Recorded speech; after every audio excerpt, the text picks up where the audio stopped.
তোমার জীবনটা সস্তা নয় যে আফসোস করে দুঃখ করে কান্না করে যেমন তেমন করে জীবনে কাটিয়ে দেবে। জীবনে দুঃখ আছে বলে কি সর্বদাই আফসোস করতে থাকবে? হ্যাঁ, জীবনে কষ্ট আছে বলে কি সৃষ্টিকর্তাকে দোষারোপ করতে থাকবে? তোমার সৃষ্টিকর্তা কখনো তোমাকে পরিত্যাগ করেনি, কখনো তোমার প্রতি বিরক্ত হননি।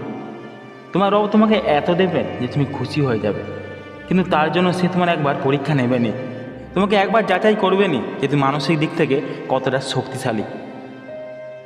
কার জীবনে সমস্যা আসে না? সবার জীবনে সমস্যা আসে, কিন্তু খারাপ সময়টায় নিজের উপর থেকে নিয়ন্ত্রণ হারিয়ে ফেললে চলবে না।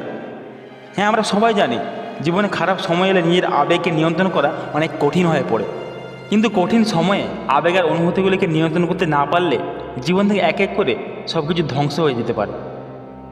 নিজেকে টেনে তুলতে হবে, কেউ আসবে না ভরসা হতে। জীবনটা তোমার, জীবনে আসা সমস্যাগুলোও তোমার। নিজের ভুলগুলো সংশোধন করে আরেকবার শুরু করো। কে বলতে পারে তোমার শেষ চেষ্টায় তোমার জীবনটাকে হয়তো পাল্টে দিতে পারে। খুব নীরবে একটা শান্ত নদীর মতো করে নিজের লক্ষ্যের দিকে এগিয়ে চলো। যতক্ষণ না তুমি তোমার সফলতায় পৌঁছাতে পারছো ততক্ষণ পর্যন্ত থেমো না, সাহস রেখো। মনে রাখো, জীবনের সমস্যা থেকে পালানো সহজ, কিন্তু সমস্যার মুখোমুখি হওয়াটা অনেক কঠিন। জীবনে আসা সমস্যাগুলো তোমাকে ভয় দেখাবে, তোমাকে ভেঙে ফেলার চেষ্টা করবে, কিন্তু সেই মুহূর্তে সাহস হারিয়ে ফেললেই চলবে না।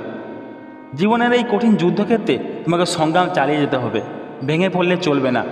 সাহস রাখো, কখনো হতাশ হয়ে পড়ো না, কখনো দুঃখ কষ্টের কাছে হার মেনে নিও না।